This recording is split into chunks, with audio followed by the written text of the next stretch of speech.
सत्संगत जी प्रेम से कहना। सत्संगत उत्तर प्रदेश के इस प्रांतीय संत समागम के दूसरे रोज़ भी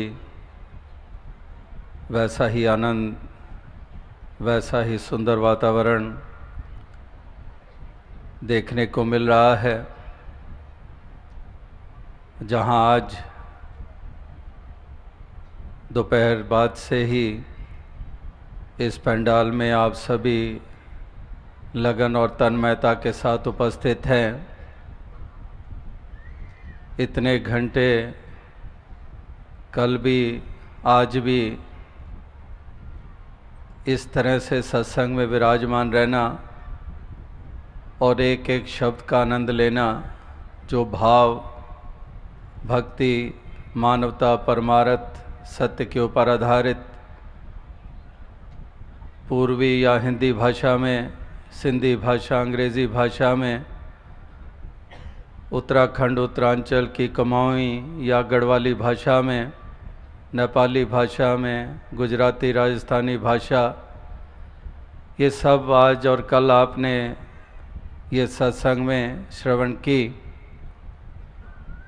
और इस तरह से तन्मयता के साथ आप सभी उपस्थित होकर अपनी भक्ति को और सुदृढ़ कर रहे थे और संतों, महात्माओं, गुरु, पीर, पैगंबरों की शिक्षाओं को फिर से अपने जहन, दिलो दिमाग में बसाकर उन्हीं दिव्य गुणों से युक्त होकर जीवन जीने की प्रेरणा प्राप्त कर रहे थे। और यही भक्तों, महापुरुषों के भाव सदैव से, युगों युगों से रहे हैं, जो जीवन की यात्रा तय करते हैं एक सत्य का आधार लेकर, जो जीवन की यात्रा तय करते हैं मानवता, इंसानियत की डगर पर चलते हुए, जिनके लिए प्रेम, विनम्रता, विशालता, सहनशीलता, सब्र, संतोख, मिठास, मधुरता, ये कैसे गुण हैं जिनको ये अहमियत देते हैं और उन्हीं गुणों से युक्त होकर इस जीवन की यात्रा को तय करने के लिए इसी मालिक से शक्ति मांगते हैं। तो इसी प्रकार से आज भी ऐसी ही भावनाओं से युक्त भक्तजनों ने अपने भाव रखे और बाकी सब ने उनको श्रवण किया। कहने वाले भी आनंद ले रहे थे और श्रवण करने वाले भी आनंद ले रहे थे। कहने और सुनने वाले इसलिए आनंद ले रहे थे क्योंकि दोनों ने एक ही आधार लिया है, दोनों के भाव एक सरीका हैं। जो अहमियत देते हैं पहलुओं को, वो कहने और सुनने वाले दोनों ही जानते कि वाकई ही यही पहलू हैं जीवन में जो महत्ता रखते हैं, वरना तो केवल इस संसार की यात्रा को हम तय कर जाते हैं लेकिन हमारे जीवन को कोई अहमियत नहीं मिलती है। इसीलिए धरती के ऊपर बोझ कह दिया जाता है, जिंदा दर गौर कह दिया जाता है कि वो जीवन जीवन कहलाने लायक ही नहीं होता जो इन दिव्य गुणों से युक्त ना होकर जो जीवन जिया जाता है। एक प्रेम नहीं है हृदय में, जैसे अंग्रेजी में अब वो कहावत दास अक्सर कहता है, if you cease to love you cease to live, loving is living. The true meaning of life is living life which is full of love, compassion, compassion for one and all. दया धर्म का मूल है, दया, compassion अंग्रेजी में कहते हैं दया को, और दया धर्म का मूल है। Compassion is the basis of religion, and if there is no compassion, what sort of religions are prevailing all over? तो इस प्रकार से ये एक ऐसे दिव्य गुण हैं जिनको भक्त, महापुरुष, संतजन अहमियत देते हैं और उन्हीं गुणों को अपनाकर इस जीवन के सफ़र को तय करते आए हैं और आज कर रहे हैं। लेकिन वो भी लाखों करोड़ों लोग इस धरती पे बसते हैं जो इन पहलुओं को जीवन में कोई स्थान नहीं देते हैं। ना दया, ना करुणा, ना प्रेम, ना स्नेह, ना विशालता, ना सहनशीलता, एक संकुचित सा भाव, एक दीवारों में बंधे हुए, एक ऐसी दीवारें खड़ी की हुई जो all the walls, all the barriers are man made barriers। परमात्मा की तरफ से नहीं, परमात्मा ने कोई दीवार नहीं बनाई। ठीक है, परमात्मा ने ये रचना अनेकता के रूप में की है ज़रूर, मालिक ने ये सारी जो रचना की है वो डाइवर्सिटी के रूप में की है अवश्य, लेकिन इसका मतलब हरगिज़ नहीं कि परमात्मा ने ये डाइवर्स सब कुछ बनाया तो परमात्मा चाहता है कि दीवारें खड़ी हों इस डाइवर्सिटी को लेके, इस अनेकता को लेके जगह जगह पर कदम कदम पर दीवारें खड़ी हों। तो मालिक ने इसलिए डाइवर्स ये सारी रचना की है। अगर चाहता तो यूनिफॉर्म ये रचना कर सकता था, अगर मालिक चाहता कि हम इस कदर दीवारों के बगैर रहें। ऐसी छोटी सोच रखने वाले भी भरे पड़े हैं इस संसार में, जो इस अनेकता की कदर करने की बजाय, अनेकता जो खूबसूरती के रूप में है, जो मालिक ने ऐसी ऐसी रचनाएं की हैं जो कि इतनी विभिन्न हैं। ये इंसानों का ही अगर वजूद ले लें, एक की शक्ल दूसरे से मिलती नहीं है, कई दफ़ा रिजेंबलेंस हो जाती है, कहते हैं कि मिलती है शक्ल, सामने से मिल जाती है, लेकिन थोड़ा सा दाएं बाएं होकर देखते हैं, कहते हैं नहीं, नाक की एक बनावट में थोड़ा सा अंतर है। तो इस तरह से किसी की आवाज़ नहीं मिलेगी, शक्ल मिल रही है। तो कितनी डाइवर्स एक इंसान के वजूद को ही देख लें, और इसके हाथों के निशान। इसीलिए कोई भी क्राइम होती है तो पुलिस डिपार्टमेंट जो इन्वेस्टिगेशन करते हैं, इन्वेस्टिगेटिंग एजेंसीज, वो इस कदर ढूंढ रहे होते हैं कि उंगलियों के निशान मिलें। एक का निशान दूसरे के साथ मिल नहीं रहा है। अगर यहीं से देख लें, ताज्जुब होता है कि परमात्मा ने कितनी डाइवर्सिटी रखी हुई है।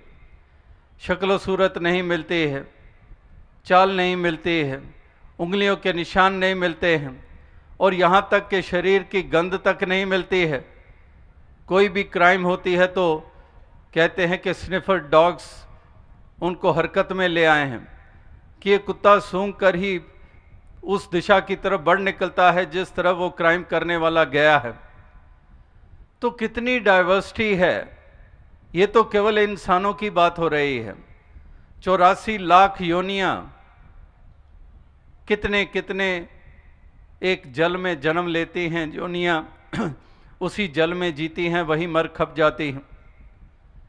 कितने प्रकार के जीव जंत, ये मालिक की रचना। और फिर अगर आते हैं धरती की तरफ, धरती भी एक जैसी नहीं बनाई। बनाने को हर जगह पहाड़ी पहाड़ बना देता, लेकिन कुछ पहाड़ बना डाले, कहीं पर समुद्र बना डाले, कहीं पर रेगिस्तानी इलाके बना डाले। तो कितनी भिन्नताएं हैं। तो इस लिहाज से इंसान कदर करने की बजाय कि डाइवर्सिटी वाकई ही बहुत अहमियत रखती है, इसकी अपनी ही खूबसूरती है, लेकिन ये संकुचित मन, ये अंधकार में डूबे हुए मन, ये हमेशा ही इस वरदान को अभिशाप बनाते आए हैं। अपनी ही करतूतों, अपनी ही सोचों के कारण, अपनी ही खुदगर्जियों के कारण, अपनी ही अज्ञानता के कारण ये इसको अभिशाप का रूप देते आए हैं। एक ग्रेस और ब्लेसिंग्स को कर्स के रूप में उसको ये रूप दे देते हैं। तो यही इंसान की फितरतें ये अरसे से चलती चली आ रही हैं। और फिर अगर हम आते हैं इसी डाइवर्सिटी को देखते हैं तो कितने प्रकार के पहरावे हैं, कितनी प्रकार की भाषाएं हैं। तो कितनी भाषाओं का अंतर, कितने पहरावे भिन्न भिन्न, कितनी भाषाएं भिन्न भिन्न। तो इसी तरह से हम दुनिया संसार की तरफ देखते हैं, वहाँ पर भी कहीं स्पेनिश, कहीं लैटिन, कहीं पर फ्रेंच, कहीं डॉइच, जर्मन, इसी तरह से कितनी कितनी भाषाएं तमाम मुल्कों में हमें सुनने को मिलती हैं। और इसी तरह से अगर हिंदुस्तान के ऊपर केंद्रित हो जाएं, तो यहाँ पर भी 20 कोस के बाद कहते हैं कि भाषा बदल जाती है, एक पुट बदल जाता है, एक मेन लैंग्वेजेस और आगे कितने डायलेक्ट्स। इसी हिंदुस्तान में कितनी भिन्नताएं हैं भाषाओं को लेकर। तो वाकई ही जो बात कहने का भाव है कि भिन्नताएं तो अनेकों हैं, कितने प्रकार की हैं, लेकिन ज़रूरत है एक बीच में धागे की जो भिन्न भिन्न फूलों को पिरो डाले। जो एकता की हम बात करते हैं, अनेकता में एकता, unity in diversity. Uniformity is not possible at all. और लोग ये सोचकर, धर्म वाले, मज़हब वाले, कहीं तलवारों का जोर लगाकर, कहीं फिर फोटो का सहारा लेकर, कहीं डराकर धमकाकर, जुल्म और सितम करके यही रास्ता अख्तियार करते आए हैं कि यूनिफॉर्मिटी लानी है।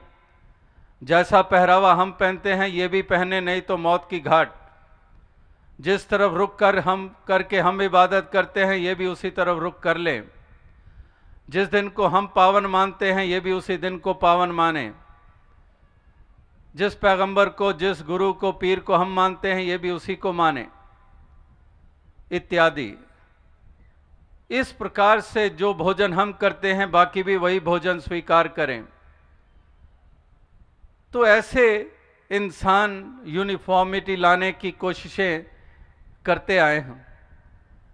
वही बात के जो कि एक खूबसूरती थी अनेकता के रूप में, उसको अभिशाप बना डाला अपनी संकीर्णताओं और अपनी अज्ञानता के कारण, अपनी खुदगर्जियों के कारण।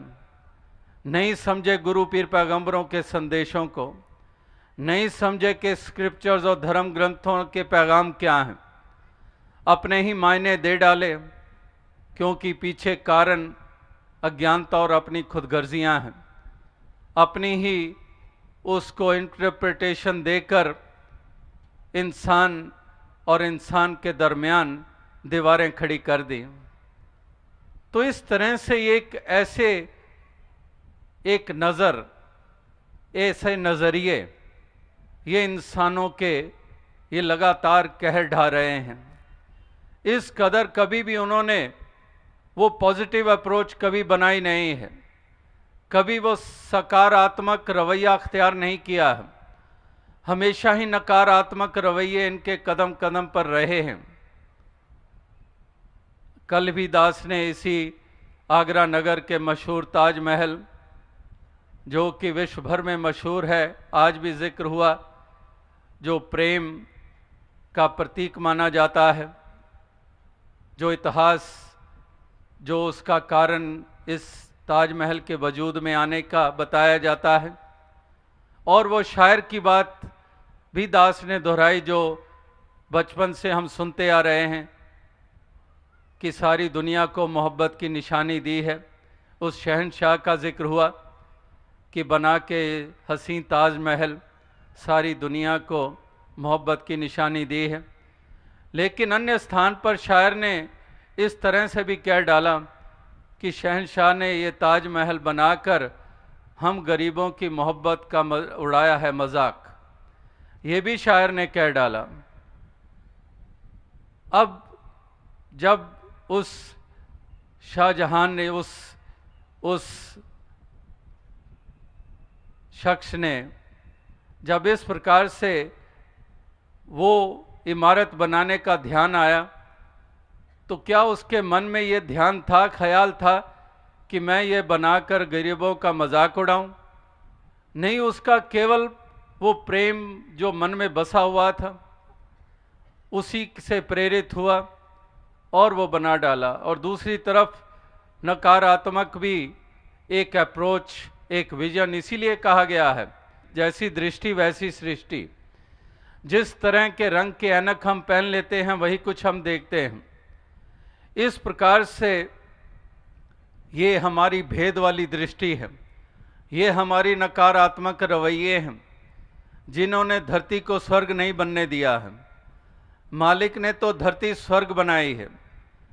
इतने प्लैनेट्स हैं, इतने सोलर सिस्टम्स, इतने गैलेक्सीज, और धरती का अपने आप में एक ऐसा यूनिक स्वरूप मालिक ने बनाया। कितनी खूबसूरत ये धरती, ये प्लैनेट बनाया, कितने रंग, कितने सुंदर यहाँ पर एक धरती को रूप दिया। उस लिहाज से देखे तो वाकई ही मालिक ने तो धरती स्वर्ग बनाई है। लेकिन इंसानों की अज्ञानता और संकीर्णताओं ने कोई कसर नहीं उठाई इसको नर्क बनाने में।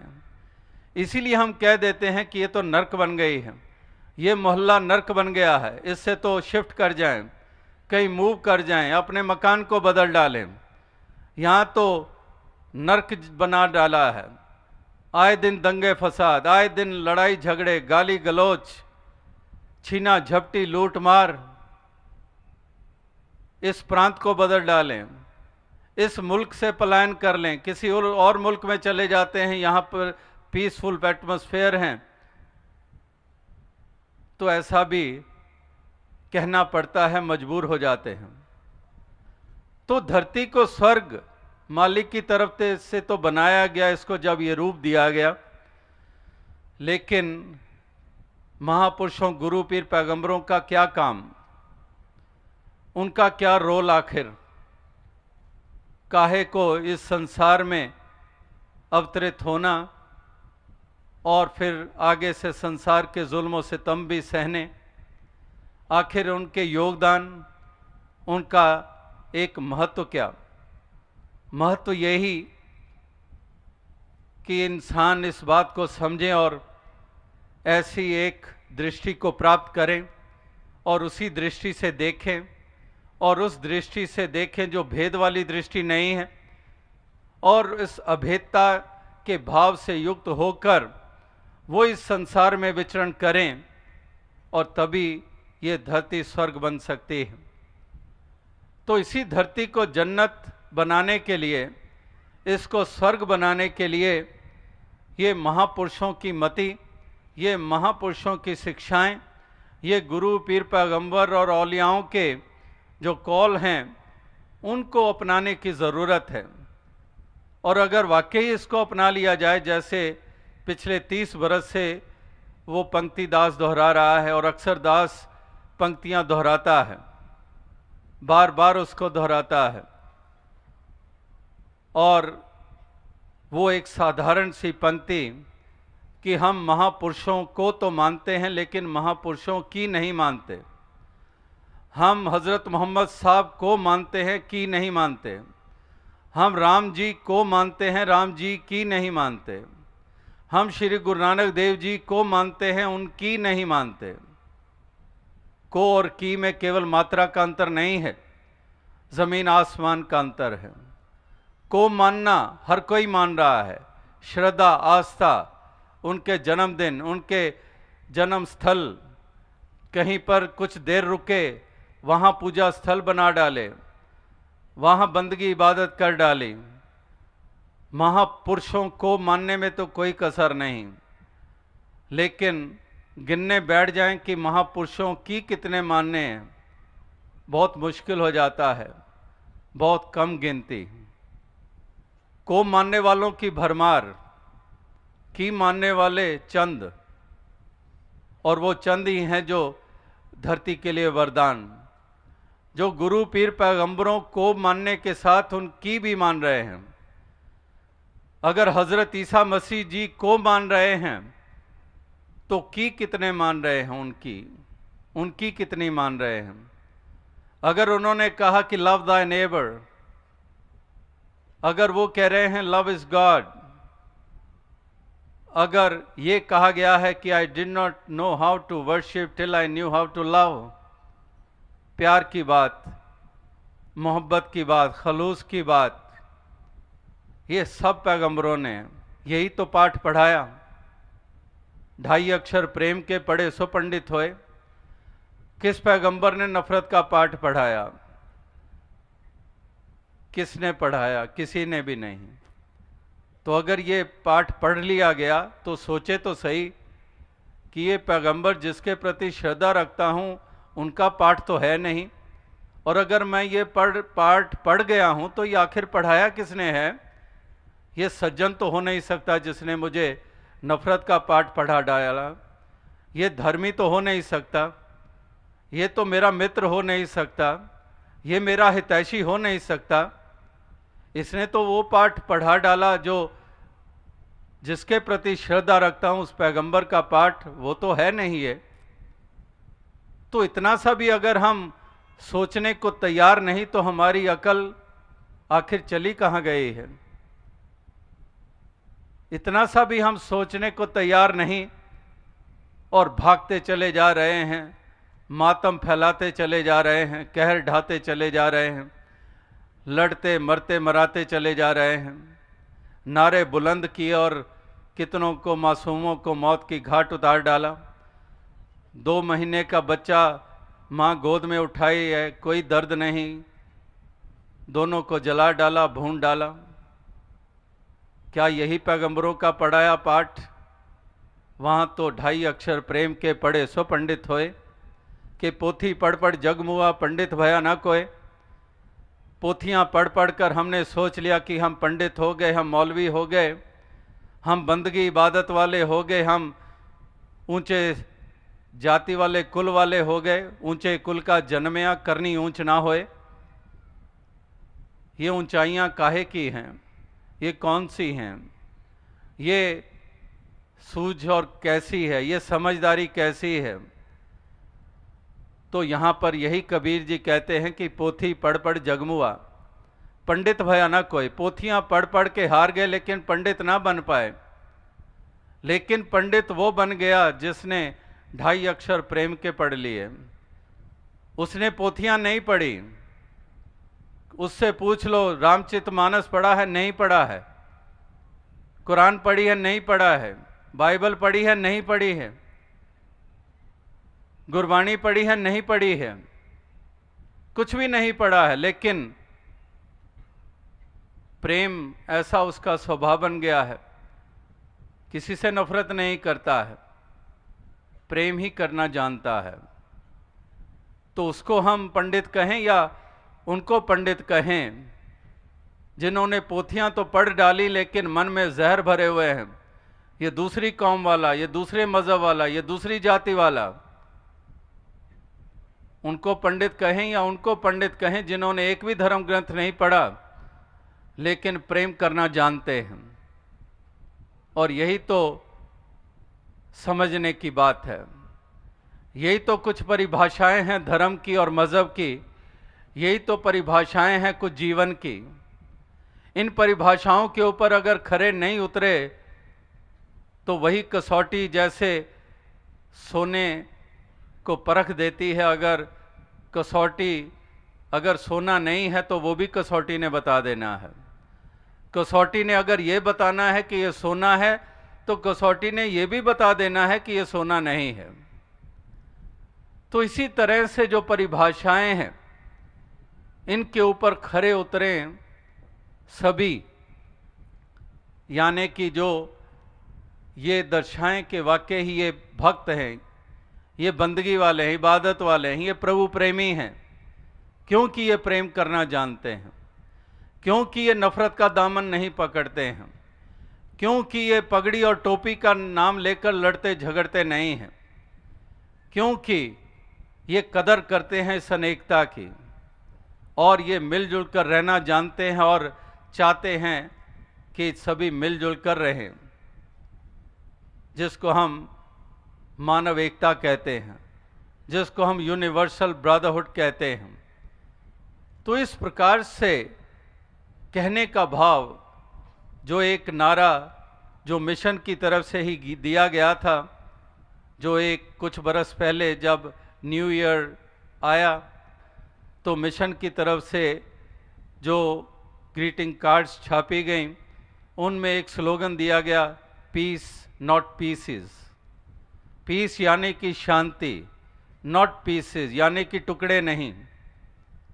तो यही नारा ये चलता आ रहा है और यही मंतव और मकसद ये हर गुरु पीर पैगंबर के सदैव से रहे हैं कि पीस, शांति, नॉट पीसेस, टुकड़े नहीं। जो टुकड़ों में हम बटे हुए हैं ये टुकड़े नहीं, एक पीस, शांति। और वो शांति संभव है जब एक कॉमन फैक्टर, एक यूनिवर्सल ट्रूथ, अल्लाह, परमात्मा, ईश्वर, गॉड, अकाल पुरख, ये जब तक इसका बोध नहीं हो जाता है तब तक ये संभव नहीं है। इसी पे आधारित आज भी आपने अनेकों महापुरुषों के वचन सुने और यहाँ आगरा की मेयर साहिबा ने भी, उन्होंने भी इन्हीं उसूलों के ऊपर आधारित अपने भाव रखे। जो मिशन के संदेश को उन्होंने भली भांति जाना समझा, जो सत्य को जाना समझा, उसी का जिक्र किया। तो वो common factor, common element, universal truth जिसको हम कहते हैं, इसीलिए इसको यूनिवर्सल ट्रूथ कहा गया है। तो इस एक धागे को अगर बीच में नहीं लाएंगे तो फिर तो बिखराव ही बिखराव है। फिर तो कभी भी हम उस अवस्था तक नहीं पहुंच पाएंगे जिस अवस्था के पहुंचने के कारण हमारा भी उद्धार हो जाए, हमारे दोनों जहान संवर जाएं और जिसके कारण हम एक साधन बन जाएं इस धरती के वातावरण को सुंदर रूप देने के लिए, इसको एक सुखद रूप देने के लिए। इस तरह से ये संतों महात्माओं की भावनाएं ये हमेशा से इसी के ऊपर आधारित रही हैं और इसी का ही प्रचार प्रसार करने वाले ही सच्चे मायने में वो हमारे परम हितैषी होते हैं, जो इस तरफ हमें अग्रसर करते हैं और जो हमारी भेद वाली दृष्टि बनाने में को और मजबूती देते हैं। यानी कि हमारी जड़ों में अमृत भरने की बजाय उन जड़ों में और विष घोल रहे हैं, और अगर पत्तों के ऊपर भी पानी देने की बजाय तेजाब डाल रहे हैं तो समझ जाएं वो हमारे हितैषी नहीं हैं। वो हरगिज़ हमारा पार उतारा नहीं करना चाहते हैं, वो हमें डुबोने के सामान हमें दे रहे हैं कि हम ये सामान जुटाते रहें और अपने अंत का, अपने पतन का हम भी कारण बन जाएं। तो इस तरह की नासमझियाँ ये इंसानों से हो रही हैं और इसीलिए महापुरुष कहते हैं कि ब्रह्म ज्ञानियों का संग कर लें, ऐसी संगति कर लें ताकि वाकई हमारा उद्धार हो जाए, हमें वो दृष्टि मिल जाए, एक रोशनी आ जाए हमारे जीवन में, एक समझ ऊंची हमें हासिल हो जाए, तो तब हमारा कल्याण हो जाएगा और लोक और परलोक ये दोनों ही संवर जाएंगे हमारे। तो वरना तो जिनके हाथों हम लग गए वो तो जो हमारा हश्र कर रहे हैं वो तो कर ही रहे हैं। प्यार का पाठ पढ़ाने के बजाय नफ़रत की भाषा हमें सिखा रहे हैं, नफ़रत ही हमें दे रहे हैं। और उनसे हम क्या समझते हैं कि बचाव होंगे, या ये धरती स्वर्ग बन जाएगी, या ये मुल्क मजबूत हो जाएगा, ऊंचाइयों को छू जाएगा। ये हरगिज़ संभव नहीं है। ये तो वही बात जो शायर का शेर वो भी कई दफ़ा दास ने दोहराया कि अहले दानिश को इसी बात की हैरानी है कि शहर कागज़ का शोलों की निगहबानी है। कि कागज़ का शहर हो और शोलों की निगहबानी हो, वो तो खुद ही जला डालेंगे, वो शोले ही जला डालेंगे कागज़ के शहर को, वो काहे की निगहबानी करेंगे, वो खुद ही आग हैं। तो अहले दानिश को, जो दानिशमंद होते हैं, जो सज्जन होते हैं, जो सूझवान होते हैं, वो ऐसी दशा को देखकर पीड़ा होती है उनके मन में कि आखिर ये धर्म और मज़हब वाले ये खुद शोले बने हुए हैं, तो ये तो खुद जलाने का काम करेंगे, ये काहे की निगहबानी करेंगे। चोर और कुत्ता मिल गए तो पहरा किसका होया। तो कहने का भाव यही है, कि इस प्रकार से ये बात समझने वाली है। इसलिए कहा है कि धर्म ग्रंथों को पढ़ें तो आंखें खोलकर पढ़ें, अपने दिमाग को खोलकर पढ़ें, आंखें मूंद करना चलते चले जाएं, एक भाव में ऐसे ही ना बहते चले जाएं। अवश्य ये मालिक ने हमें सोचने समझने की ताकत दी है, जो अन्य योनियों को नहीं दी है। अन्य योनियों में कुछ मात्रा तक मालिक ने दी है, कुछ एक ऐसा एक दायरा है, उसी के अंतर्गत जितनी कि इंसानों को दी है उतनी नहीं दी है। तो इसलिए मालिक ने इतनी सोचने समझने की ताकत भी दी, लेकिन फिर भी ये नादानी इंसान बार बार कदम कदम पर करता चला जाए तो वाकई ही ये बहुत अजीब सी बात महसूस होती है, और यही बहुत भारी पड़ जाती है इंसान के लिए, अगर जो बात समझने वाली है उसी को नहीं समझा।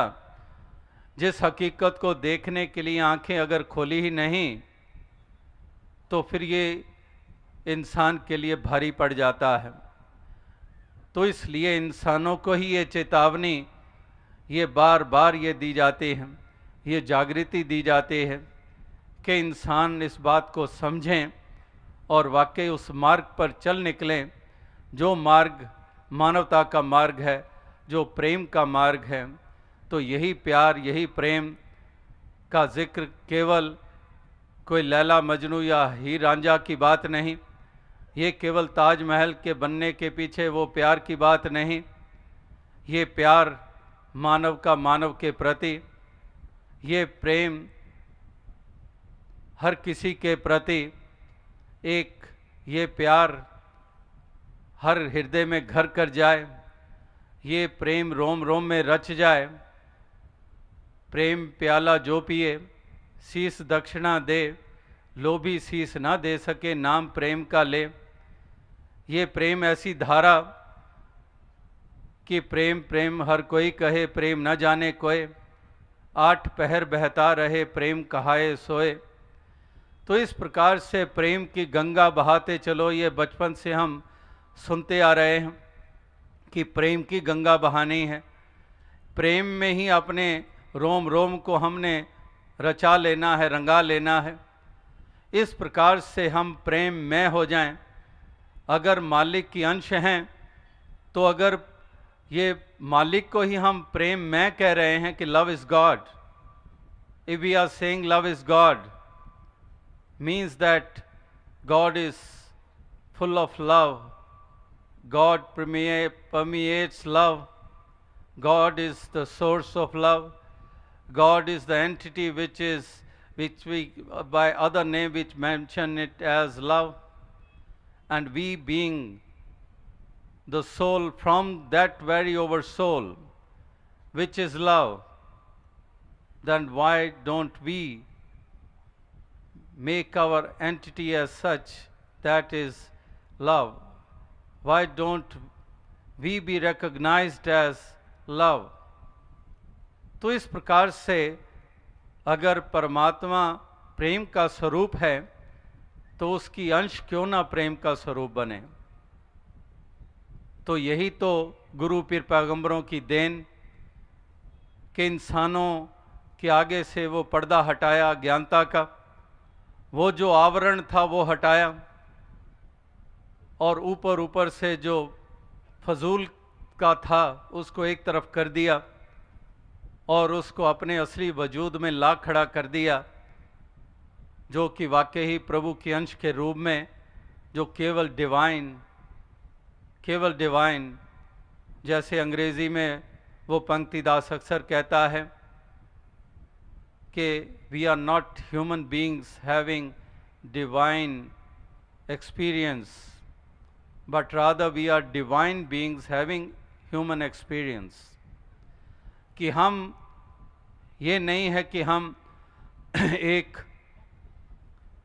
इंसान हैं जो वो कुछ लोग ऐसे जो डिवाइन एक्सपीरियंस ले रहे हैं, rather we are basically divine beings, क्योंकि ये डिविनिटी, ये परमात्मा, ये ओवर सोल की अंश है, हम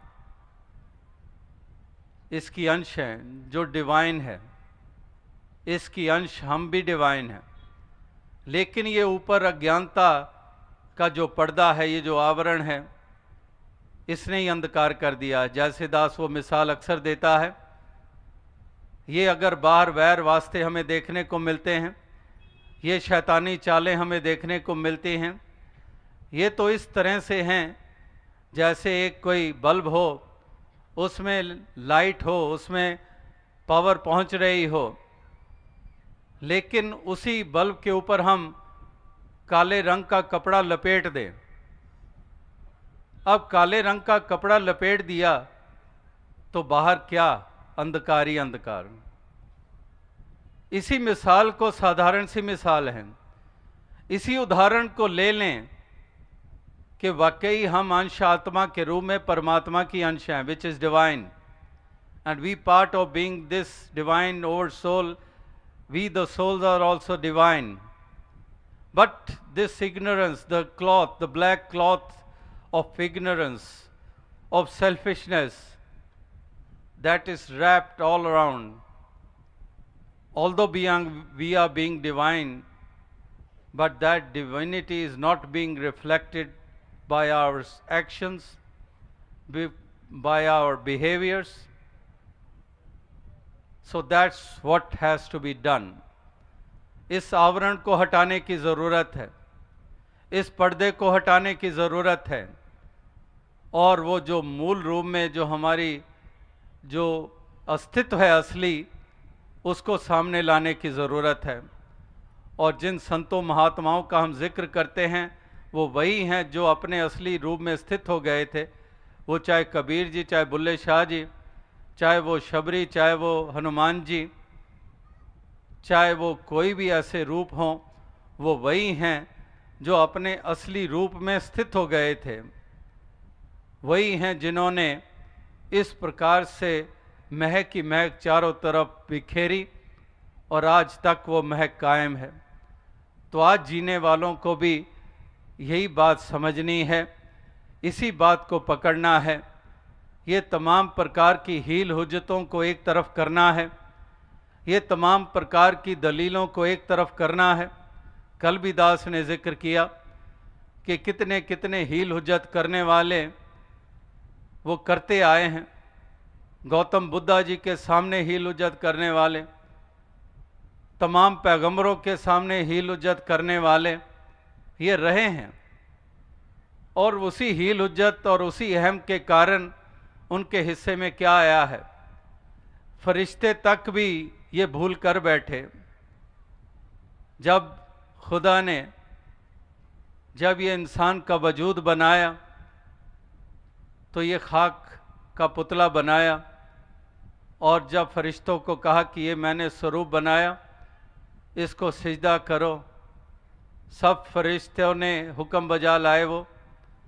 लेकिन एक फरिश्ता ऐसा भी था जो ये कहने लगा कि इसको आपने खाक से बनाया और मुझे आतिश से बनाया, और मैं क्यों नतमस्तक हूँ, मैं क्यों सिजदा करूँ?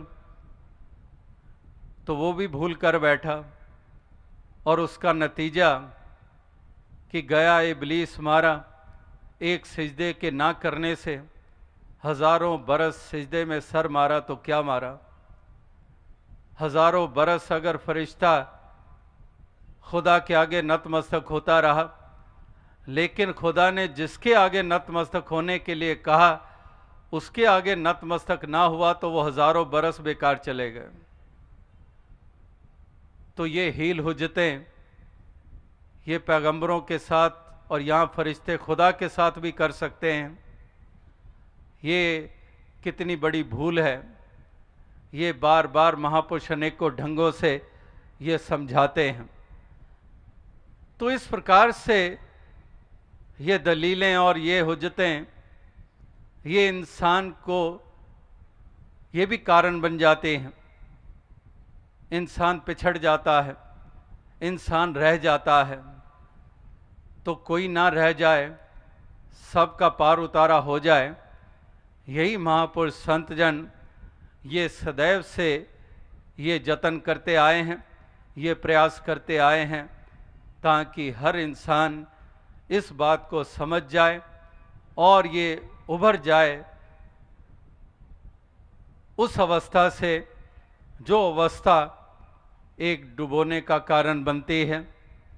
ये उस अवस्था में आ जाए जो कि एक पार उतरने की वाली अवस्था है, जो यहाँ पर भी बड़ाई मिले और दरगाह में भी मोक्ष द्वार प्राप्त हो जाए। तो ये एक संतों महात्माओं के एक मंतव्य रहे हैं, ये मकसद रहे हैं। और ये उत्तर प्रदेश का प्रांतीय संत समागम जो कि यहाँ आगरा में जिसका आयोजन हुआ है, जो कि उत्तर प्रदेश और उत्तराखंड का एक मिला जुला रूप, जैसे कि अभी 2 दिनों के बाद समस्तीपुर में जो समागम वो भी बिहार और झारखंड का मिला जुला रूप, तो इसी तरह से ये भी इसी मकसद के साथ ये समागम का आयोजन इस आगरा नगर में हुआ है। और इस समागम का सुंदर रूप बना जिसमें अनेकों प्रकार की सहयोग मिले, जो प्रशासन का भी जिक्र हुआ और भी शहर के अनेकों सज्जनों ने जो शुद्ध भावनाओं के साथ युक्त होकर योगदान दिए। और इसी प्रकार से आप सभी भी लाखों की संख्या में यहाँ पर उपस्थित हुए और एक सुंदर रूप स्थान को दिया। वो सुंदर रूप कोई केवल ये शामियाना और जो लाइटों की लड़ियों के कारण नहीं कहा जा रहा, ये सुंदर रूप जो कहा जा रहा है वो है भावनाओं का सुंदर रूप, वो है प्रेम के कारण, जो श्रद्धा और भक्ति के कारण, यही तो असली सुंदरता है। तो इस सुंदरता को आगे और फैलाव देने के लिए यही प्रार्थना कि सबको दातार तौफीक दे, सबको शक्ति बख्शे, सामर्थ्य दे, ताकि यही सुंदरता धरती के हर कोने में स्थापित होती जाए